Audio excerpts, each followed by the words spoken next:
All right, so let's talk about sidechaining. I actually, it took me a while to realize the importance of sidechaining. And I think, when we listen to EDM music and we hear that very heavy sidechain bouncing, pumping, breathing, that's the obvious sidechaining. And that is actually really cool for creating a bounce and a groove. But there's lots of different kinds of sidechaining that's more subtle than that. We love that very pumping, almost French house or whatever you want to call it, sidechaining, and we do that at the school. But we also do what we would call sort of management between elements. I always describe sidechaining as a tango. That, whenever can anyone here dance the tango? Be honest. If someone can really dance the tango, I'll be impressed. And if not, I'm still impressed. Me neither. I can't either. But it still makes for a good analogy. When people dance the tango, one dancer lunges forward, right? And at that same time, the other dancer, the lead dancer and the partner steps back right at that moment. The lead dancer lunges forward and the partner steps back. And it makes for this beautiful dance. So if the partner didn't step back when the lead steps forward, there'd be a collision, a bang, right? And if they both step forward at the same time, there's also a collision. Well, the same thing happens when you're mixing, right? There are things that are moving forward. Usually it's the kick or the bass, or it could be a vocal, could be anything. Something is sounding. And when it sounds, there might be something in the way. That thing has to briefly get out of the way or take a step back. And it has to be related to the thing that's stepping forward. Now, when we do our ear training, oftentimes we hear collision in the sound. And so one of the most famous and starting places for sidechaining is the kick and the bass. I'm going to open a new tab in the browser here. Tell me if you can see in here. If you're on a phone or a tablet, this will not work, but it will be recorded and we can show it later. If you're on a desktop, you should be able to see in here.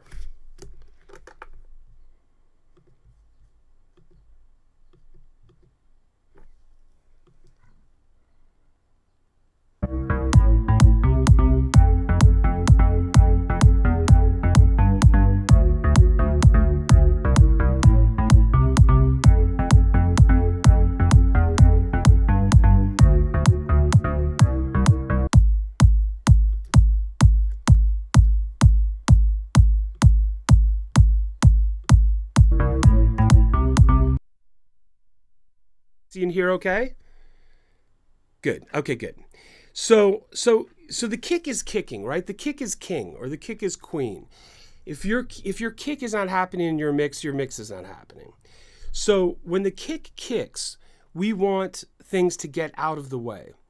And this does a number of things. This prevents that collision we're talking about, but it also creates a groove, right? When you have a band and they're playing together, people are listening to each other and they're grooving together. When you program stuff, sometimes there's no groove. And the kick and bass are colliding, everything's colliding, and it doesn't sound bouncy and fun.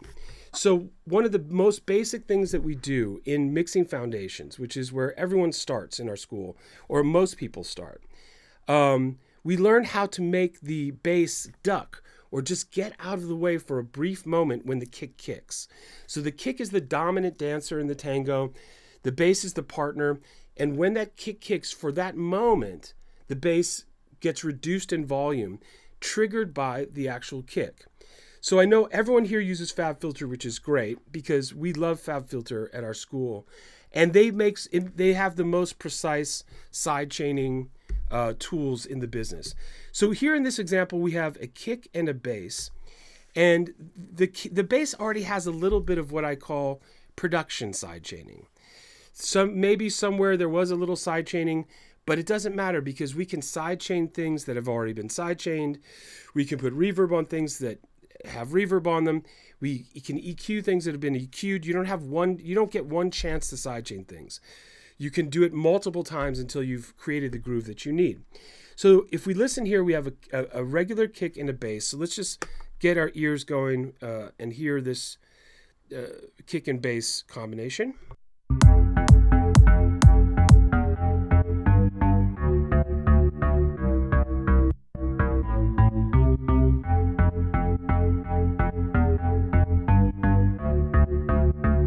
So that's our bass, and you can tell it has a little bit of production sidechaining already.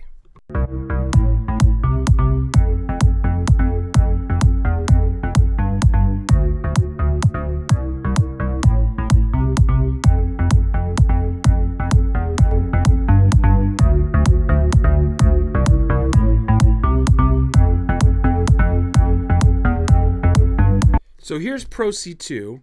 And Pro C2 is going to go on the bass, and it's going to listen to the kick. So in different DAWs work differently.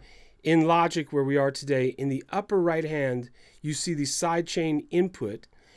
And we're gonna put the Pro C2, which is probably the best single band sidechain tool in the world, in my opinion. We're gonna put that on the bass, and we're gonna tell it to listen to the kick.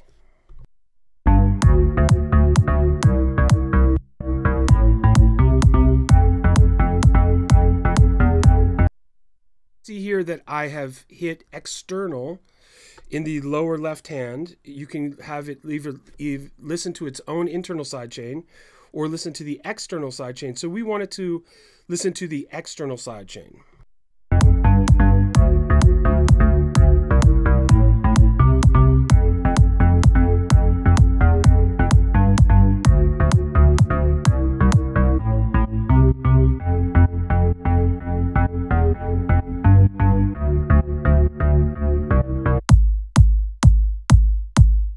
So now, if we hit this audition button on the lower left, we can listen to the external sidechain. The reason we want to do that is, one, we want to make sure that it's actually going through, the routing is good, but also we're going to want to filter the kick, right? If you have a long kick, a boom, boom, boom, long kick, it doesn't make for a good, tight sidechain trigger. We actually want to take the kick and EQ the external sidechain signal and sort of truncate it, cut off some lows, cut off some highs, and make a clicky kind of trigger. So our kick, after we EQ it with a low cut and a high cut, is going to sound more like a tick, tick, tick, tick, as opposed to a boom, boom, boom, boom. Now this will not affect the kick in the mix at all. It's only affecting the kick trigger that the compressor's listening to.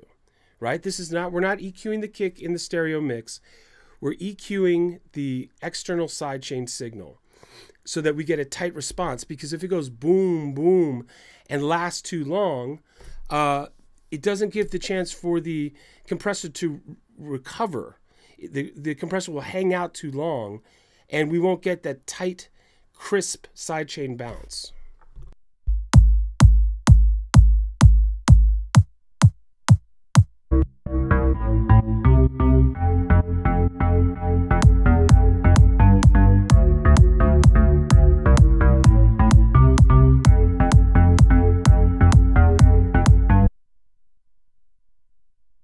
Another thing that we learn in mixing foundations is to set the controls without any music playing, because that's one of the things that people have a hard time with compression in general. Sidechain compression being an extension of that, is that there's just too many variables. There's an attack and a release and a ratio and a knee, and if you try to set everything with the music playing, you don't know what you're listening to. So our standard mixing foundation setup for sidechaining is a fastest attack actually, and a pretty fast release, like a 10 o'clock release or so. Hard knee, and to start with a 6-to-1 ratio. I'll say that again. Fast attack, pretty fast release for starters, and then you can adjust it. 6-to-1 ratio, and a hard knee. You can set that up as a starting place, and you can adjust it to taste, but that's our sort of patented starting place.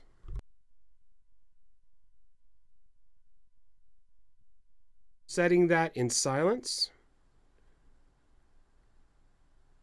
And this video is recorded, so if anyone wants to use it later for a reference, we'll email you and let you know how to do that. 6-to-1 ratio. Now we're filtering the kick. Not the kick in the stereo mix, but the kick that we're listening to. And we'll start to sort of cut off the lows and the highs and make a clicky little trigger out of it.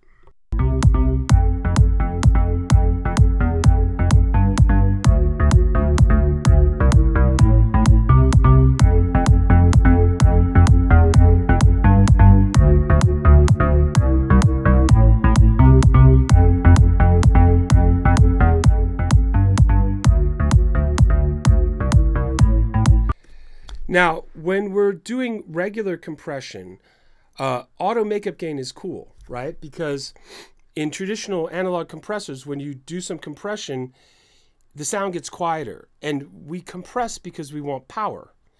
So when you start to compress and the sound gets quieter, you feel like you're making it weaker. I mean, that's the natural thing. So auto gain is cool because it sort of guesses how much gain reduction you're doing and adds it statically to the output. So that's cool. But when we're sidechaining, it actually fights what we're doing. So for sidechain purposes, turn auto gain off, because now all we want is the ducking. We don't want makeup gain and ducking.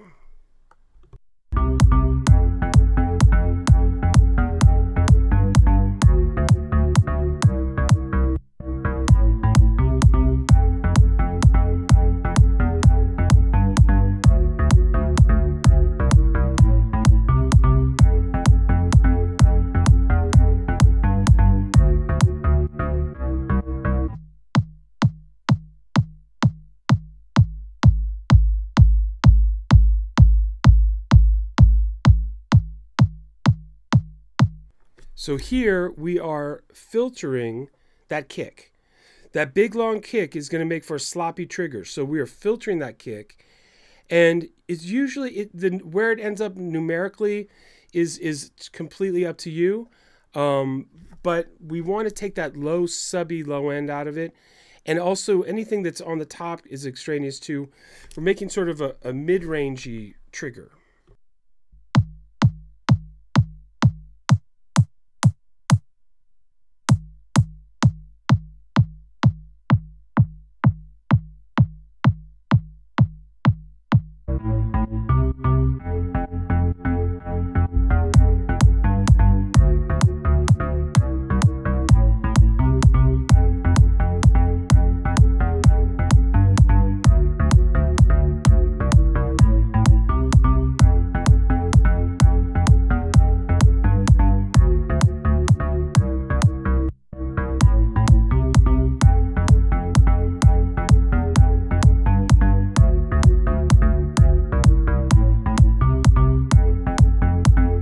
Now, there's two things to sort of do ear training with, to listen to when you're sidechaining. One, if your sidechaining is good, when you enable the sidechain compressor, the kick should sound louder.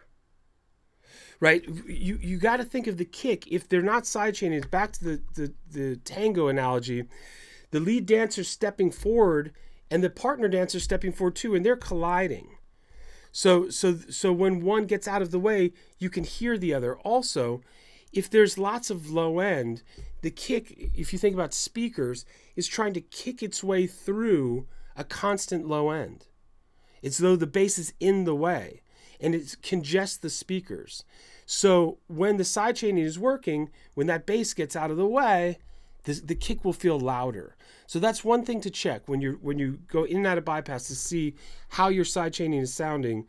When it's in, it should sound louder, but it should also sound groovier, right? You should hear a grooveness. It should sound stiff, like two dancers smacking into each other, or it should sound bouncy and groovy. So we'll rewind a little bit there and see, when we bypass this, if you can hear the kick get louder when it's enabled, but also a balance comes in, a groove comes in. And when it's out, that it sounds stiff, and that the groove sounds stiff.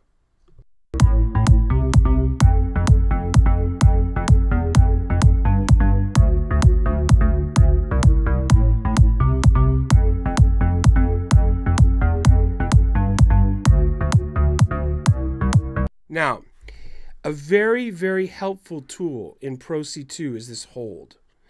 And what the hold does is it delays the release. It by a certain amount of time, whatever milliseconds you choose. So you can actually, once the duck is happening, you can delay the release and almost create a shape in the game reduction that looks like the size of a kick. You can create a custom, beautiful shape that's kick size. So we see going from right to left across the screen is a history of the game reduction, right? That's what we're seeing. Those stalactites, stalagmites or stalactites. I can never remember in a cave which ones are the up ones and the down ones, but they're stalactites. Okay, they're tights. Elton knows everything. Thank God. So there's stalactites. So looking at our stalactites, watch the tip of the stalactite and watch it widen a little bit. Okay, it's a kid's show. This is a kid's show. And you guys are all kids, and so am I. So think about caves and stalactites. Watch your stalactites. Watch as I slide the hold that the top of the stalactite, the tip, widens to just make a perfect space for the kick.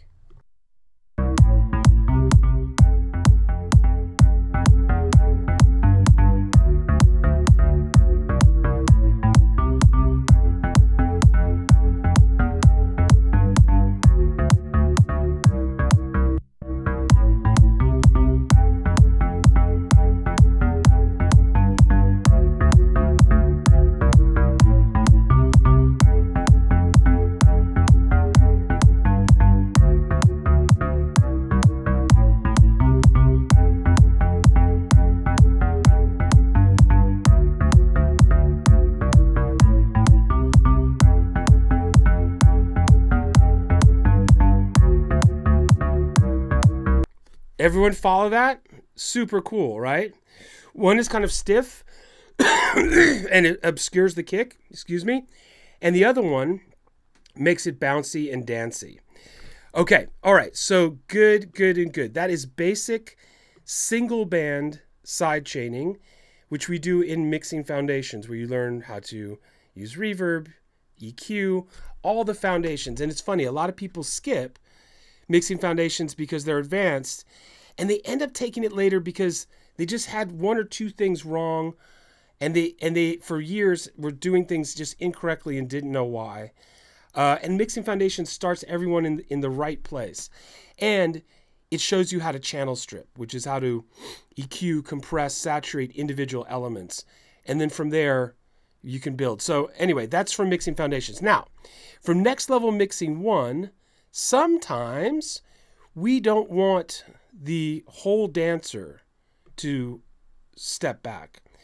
Sometimes we want to do a sexy dancing thing where the lead dancer puts his leg forward and the partner dancer puts his or her leg back, right? So it's not so, or just the shoulder. The tango thrusts his shoulder forward, the lead dancer, and the other dancer takes the shoulder back. Very sexy parts, not the whole body, but just a leg or a shoulder. So this type of side chaining is very transparent. You know, sometimes you want to hear the side chain breathing and pumping. Sometimes you want the low end of the bass just to surgically duck away from the low end of the kick. And so that the high end of the bass, which is part of the melody, you don't feel it ducking or breathing or going away. You see it, you feel it, the melody stays in place. So in that case, we like multi-band side chaining, and Pro MB is the best multi-band dynamics tool in the world, for sure, according to me, and a lot of people at our school. We love it. So now we're going to set up a situation where just the low frequency is ducking when the kick kicks.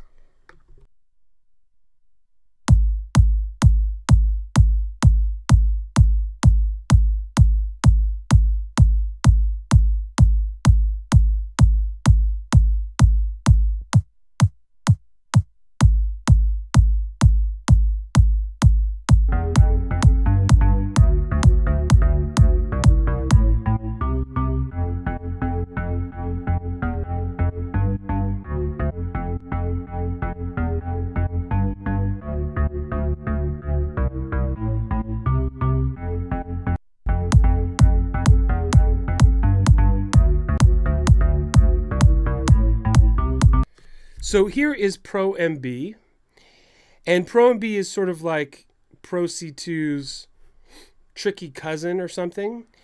They have a lot of similarities, but in Pro MB, we can do things in a multi-band fashion. So always with these plugins, if your computer can take it, go to oversampling and go to 4 times oversampling. From there, we're going to, define a band. In Next Level Mixing 1, we look at all kinds of multi-band dynamics. And Pro MB can do downward compression, can do upward compression. What is that? Can do downward expansion, can do upward expansion, can do all kinds of things. But what we're going to do here is do downward compression multi-band style. And we're going to define a part of the bass that's colliding with the kick. And we're going to make, the tango, we're just going to make the leg step back, which is a very fancy way of also achieving low frequency management and groove. Low frequency management and groove.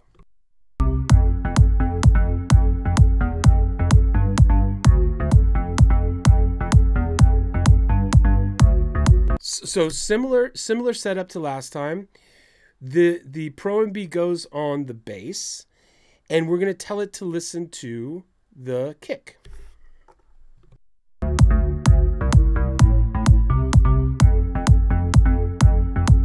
So this is another very, very sexy feature in Pro MB that when you route the external sidechain into the plugin, you see 2 silhouettes superimposed.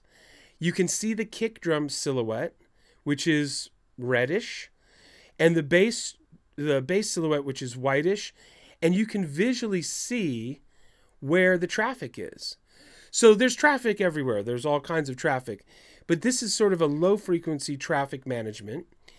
And so we can sort of visually see where the biggest energy overlap is. And that's what we're going to use to get the multiband sidechain going.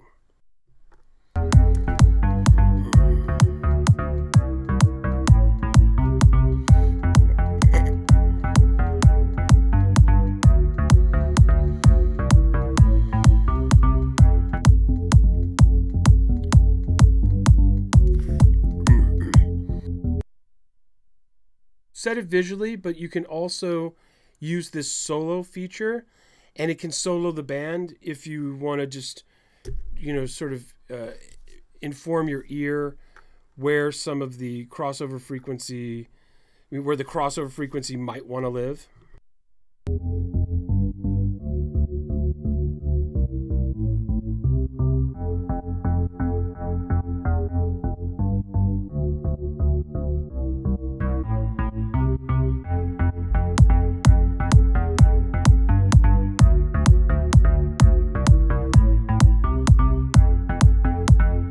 Okay, so now we open up the expert panel, and we're going to tell it to listen to external sidechain, and we're also going to use the free feature.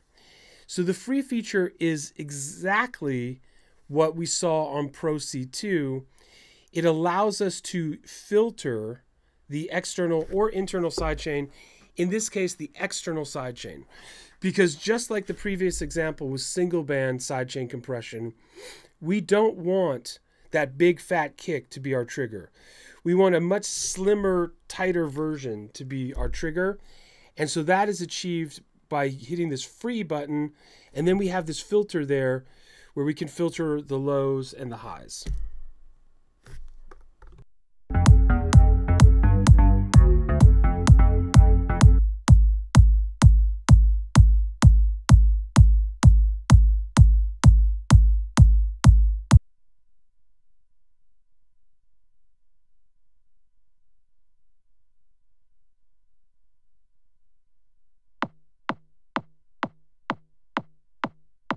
And now similar to Pro C2, this audition button allows us to listen to the sidechain signal and to filter it to our taste. So very slightly different names, but similar workflow and technique and philosophy here.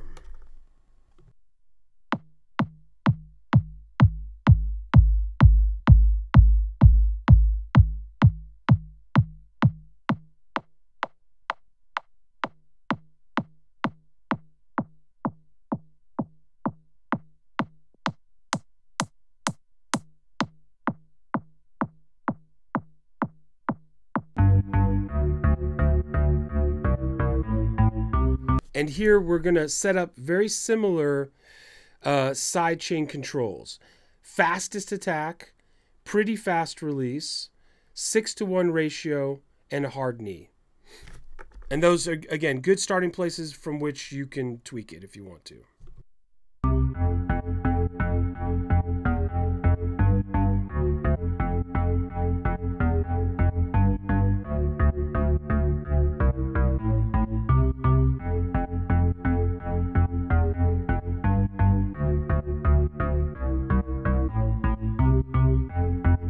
And I started with a little bit of, I've started with a higher ratio here, 10-to-1, just for demonstration purposes to give it a more dramatic effect. But anywhere from 6-to-1 to a 10-to-1 ratio, usually in that neighborhood, is where you get the good bounce going. So now we're ready to apply some threshold and start the multi-band sidechaining.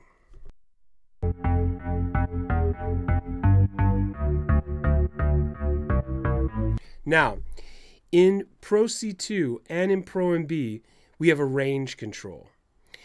And once you start to get into your range control, they also have it in Pro DS, it spoils you and it ruins you, so you can't use any other plugins. Because what the range does is the threshold sets the sensitivity, which is going to say when the sidechaining is going to occur.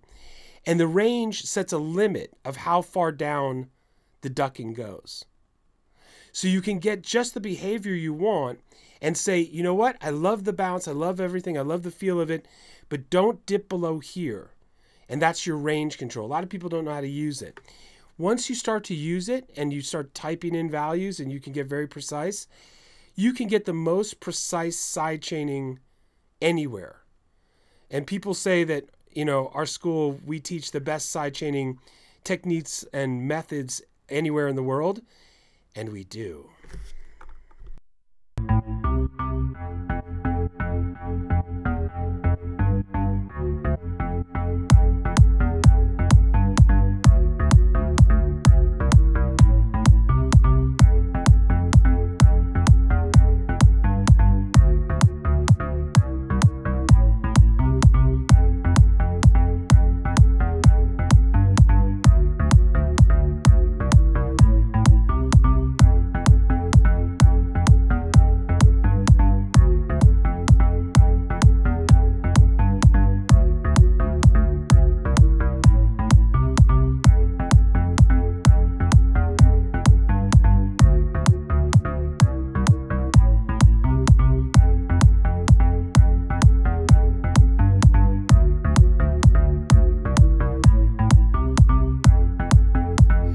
For over 100 years, leaders in online music production education for over 100 years. That's our slogan.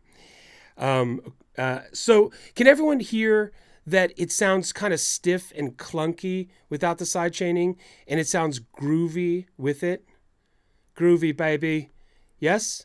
And that because we're going multiband here, the melody of the bass isn't going in and out. It's a very transparent approach to sidechaining. The melody of the bass stays very much intact, but the tango is happening with the legs. Let's rewind one more time just to hear that.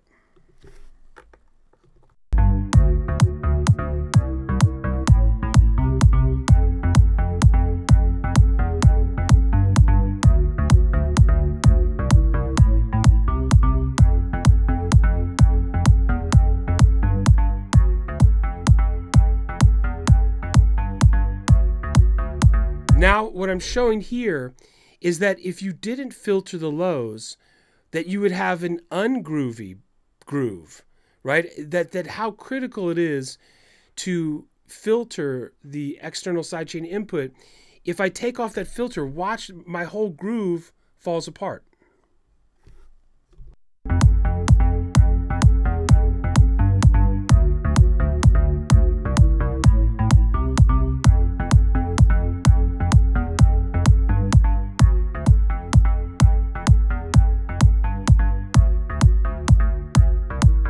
And now the bass is very obviously ducking.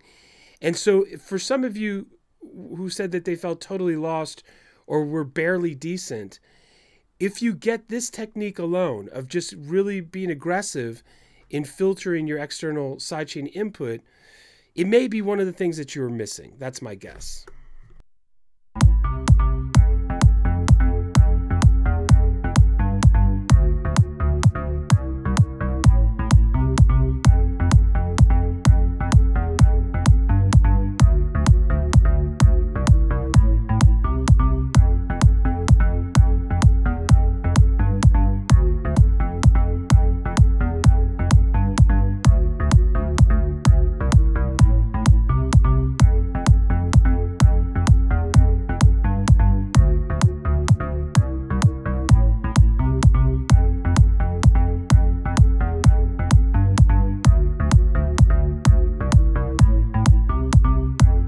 And the final thing that we do is just adjust the crossover a little bit. Even if you set it at one crossover, I always like to just, as a final thing, jump around to each parameter, try a little bit this way, a little bit that way, just to fine tune and make sure you got the sweet spot exactly right.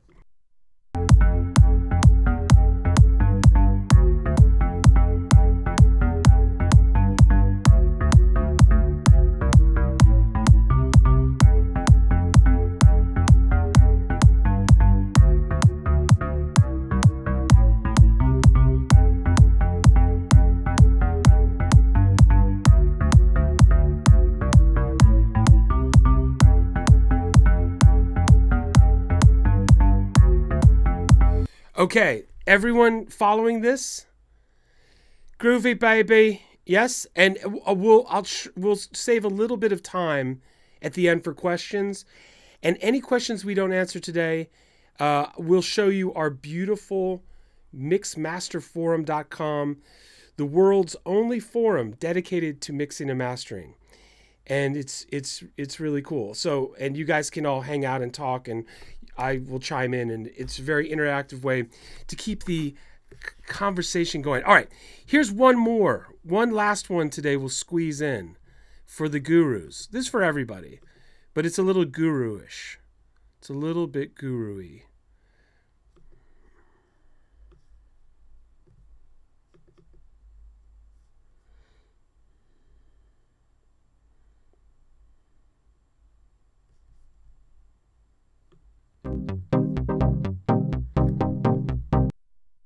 So now, once you get the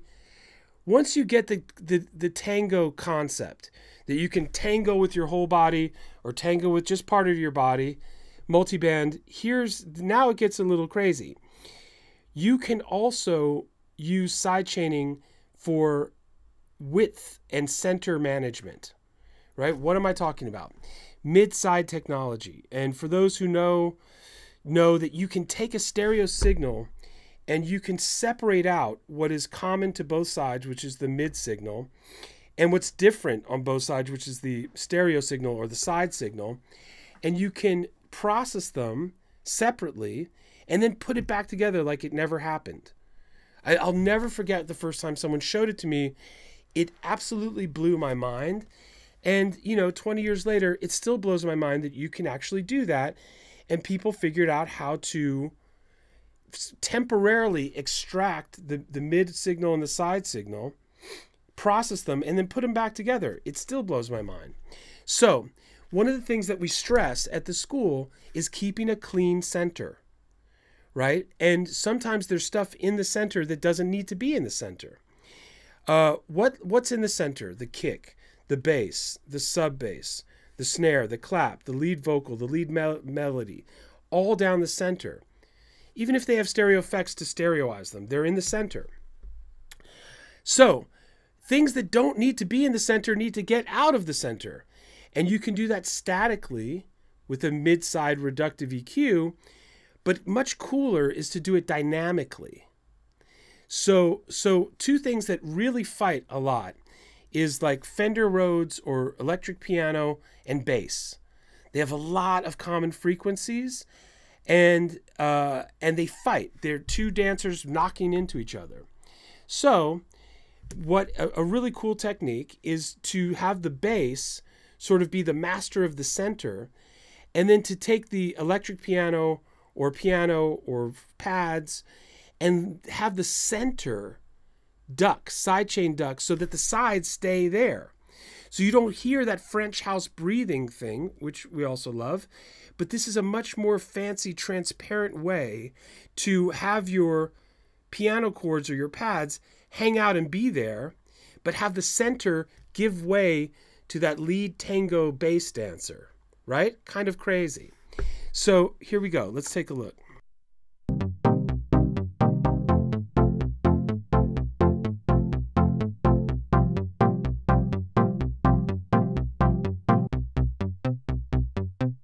So when I played it like that without the side chaining, there's already collision happening, right? There is collision happening. Part of what happens in the training at our school is you get a real ear training, and you start to hear things that you didn't hear 2 weeks before you started class, right? And it's not that your physical hearing is changing. Intellectually, you're getting smarter. So when I play this, I hear collision. You might not hear collision yet, but when I take the collision away, you're going to be like, ooh, that's nice. So right now we have a kick and a bass, a bass and the chords, and there's a lot of colliding frequencies and rhythms.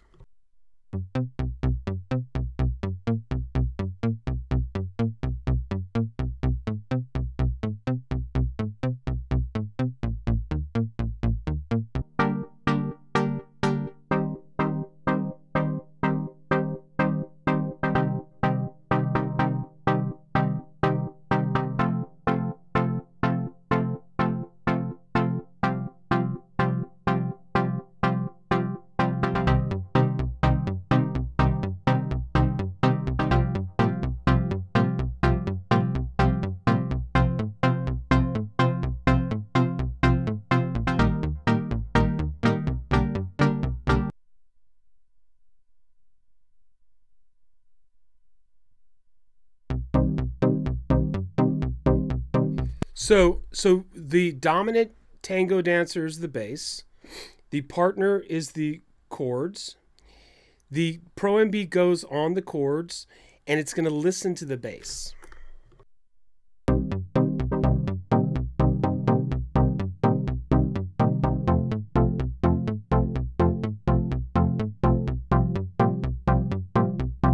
Hay mucho tráfico. Mucho tráfico. Can you see the tráfico?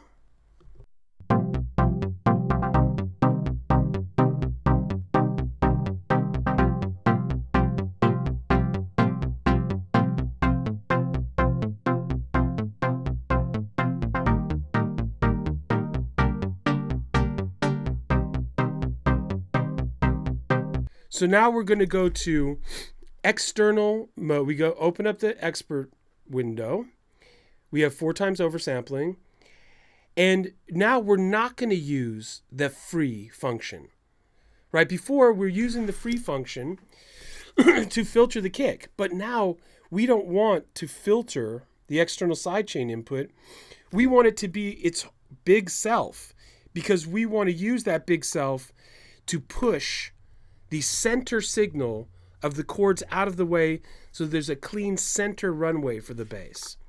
Similar sidechain settings, fast attack, pretty fast release, between a 6-to-1 and 10-to-1 ratio, hard knee.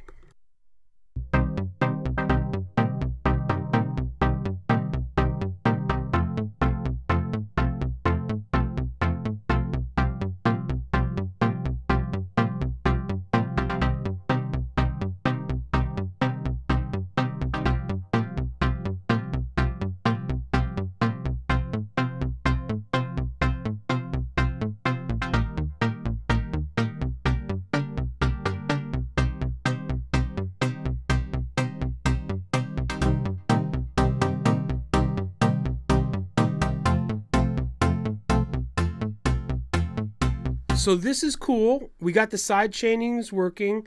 They're grooving, they're dancing, it's grooving, but we're losing too much signal from those pads, right? We're losing too much of that pluck. We're losing too much signal there. And that's not sounding transparent. That's sounding French house pumping. But I want to make a beautiful sidechain compression that you can't even hear.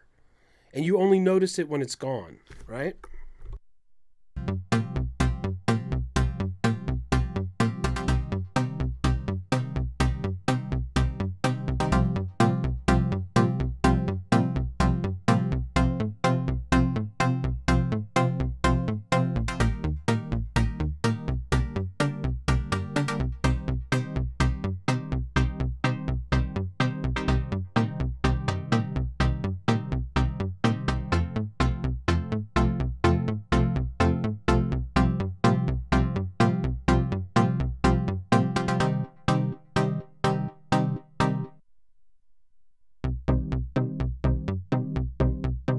Now, here's where it gets quite interesting.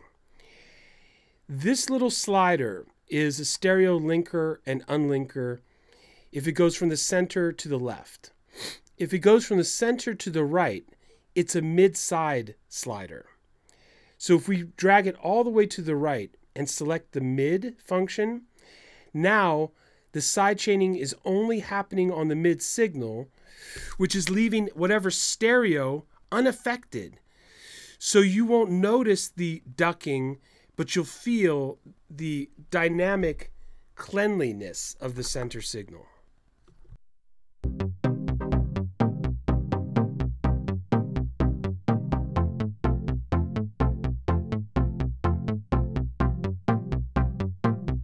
And there you see me touching the range again, the range being so critical, saying, I love the bounce, but don't go below this.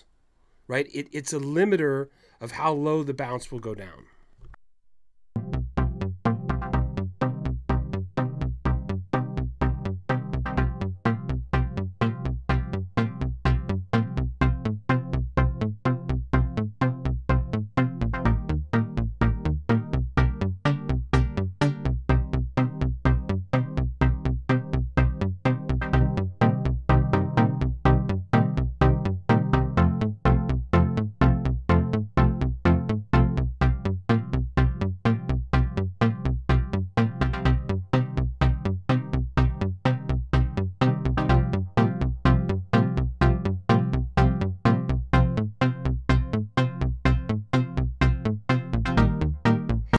Isn't that dope?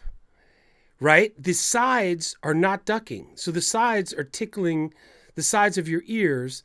The bass is coming straight down the middle now without anything in front of it. And the groove is groovy. And I told you before, when I play it without the sidechain, mid-side sidechaining, I hear collision. And sometimes you can't hear something until you compare it to something. That's a big part also in our school. We're wicked with the reference tracks, with bypassing, shootouts, comparing. We're always comparing. So now, when I bypass the side chaining, you're going to hear collision, like two dancers knocking into each other. And when I enable the mid-side side chaining, that will go away. So see if you can hear that now. See if you can hear the collision that we started with, that we fixed.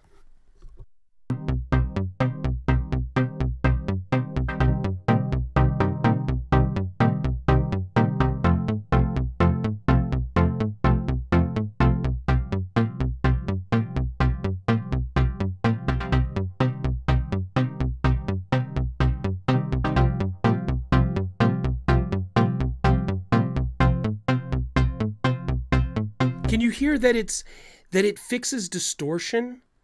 That sometimes when we hear distortion in our mixes, it's collision distortion. It's dynamically triggered distortion from collision. Way cleaner, right? Cleaner, bouncier, sure. Cleaner, bouncier, and a fix for distortion, right? Fixes that distortion.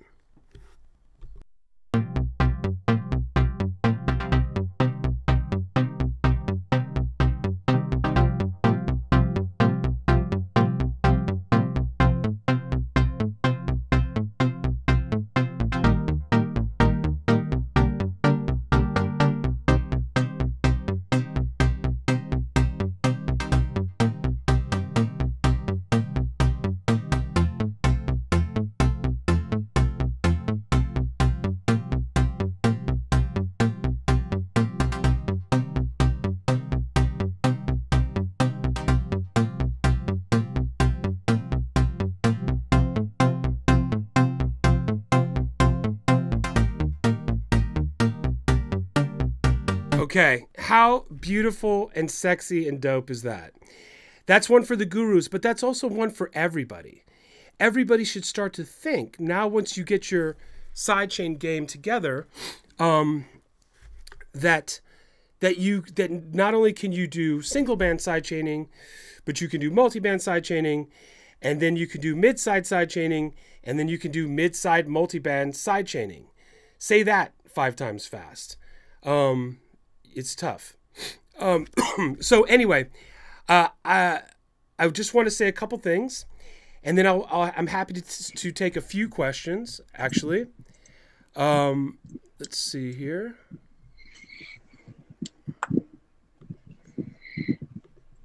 Our live trainings start tomorrow. Live trainings start tomorrow for the school. Mixing Foundations, Next Level Mixing 1, Next Level Mixing 2, Next Level Mastering, and some other new courses as well. So the live trainings happen twice a week. You show up, I'm your teacher. You have awesome classmates who are actually, many of them are here today. And I also have a live office hour where you can send me your works in progress, and we all get together and listen to what you're doing and give you live feedback. And they're 2-month courses. Mixing Foundations is where everyone really should start. And it's funny because sometimes people skip it, even very advanced people, and then they come back because they're like, I never really knew how to channel strip right. Or I never knew how to really set up my reverbs correctly. So that's Mixing Foundations. Next Level Mixing is what I showed you. Some of these multiband tools are there. And then mastering. You know, I always say, you know, mixing is like cooking and mastering is like baking. You know, cooking, if you make a mistake, you put in too much salt, you can add some potatoes and it all works out. Baking, if you mess up, you're toast, literally, no pun intended. But even if you don't want to be a baker, all of the good cooks know how to bake. They understand baking, even if you don't want to be a baker yourself.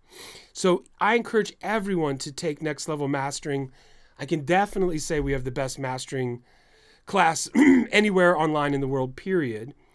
And all of our courses get updated every week. We have no old videos. No. Every week, all the videos are updated. And that's true whether you take a self-study video course or you take, excuse me, a live training. Videos are updated every day, actually. So please make your summer count for music.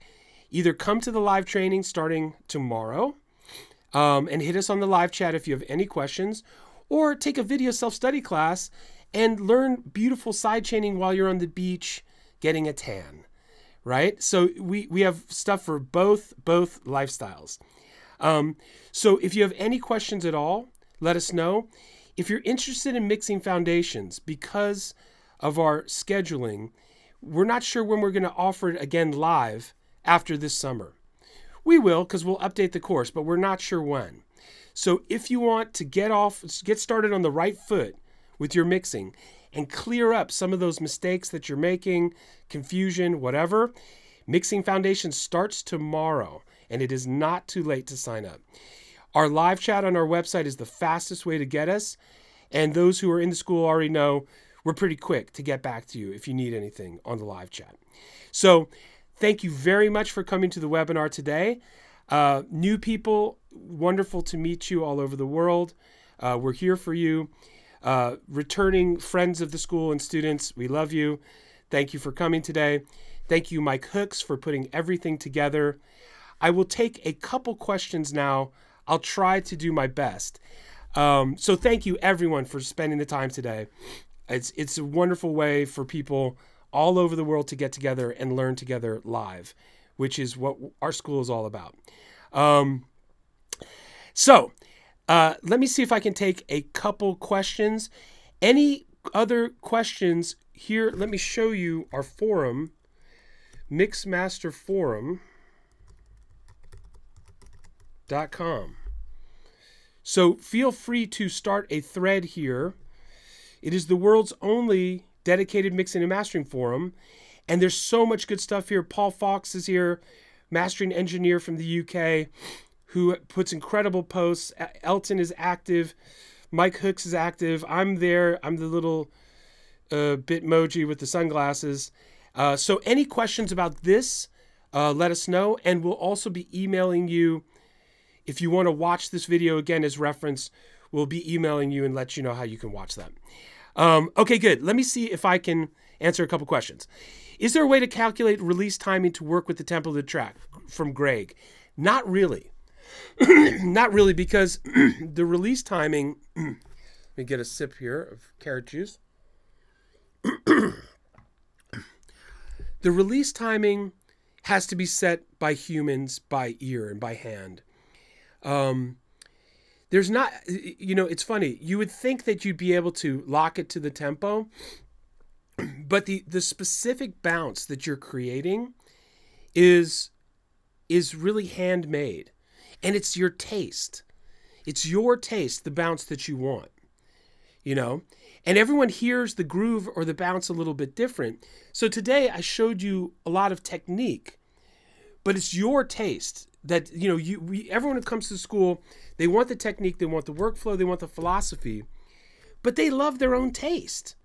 So you can set your taste exactly where you want by ear. You wouldn't use necessarily a tempo. Okay, we'll talk a little bit. I saw a little bit of chatter in the chat about plugins and why am I using Fabfilter and this sort of thing. Here's the thing. In our school, we don't care what DAW you use. We really don't care. And we don't care what plugins you use. We don't care. The techniques can apply to any DAW or any plugins that you have. Quite seriously. However, we are very passionate about the things that we love, and we like to think of ourselves as curating for you, so you don't have to go through a million plugins and say, I wish I wouldn't have bought that, and I never use this, and I have too many plugins that I don't know how to use. And so we curate the plugins for you. We don't force you to use them.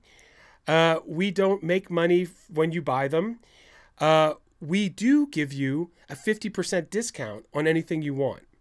So when you sign up for any Mixmaster Wide Academy course, you get student discounts, which is 50% off on Fabfilter, Sound Toys, Isotope, all of the companies that we love, that we're friends with, and they're friends with us. But we do it because we love them, and we love these tools. So you could try to recreate some of the techniques you saw today with other plugins, but we do feel passionate that the ones that we curate for you are the best tools, and for no other purpose than to achieve the best mixing and mastering experience that you can get.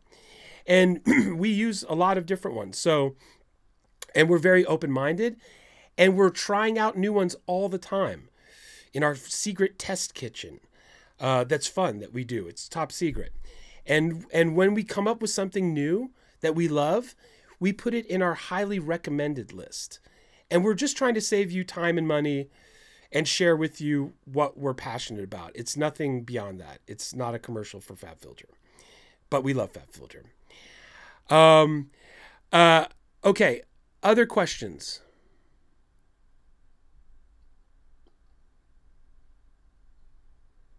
Anything else? All right, so let's do this.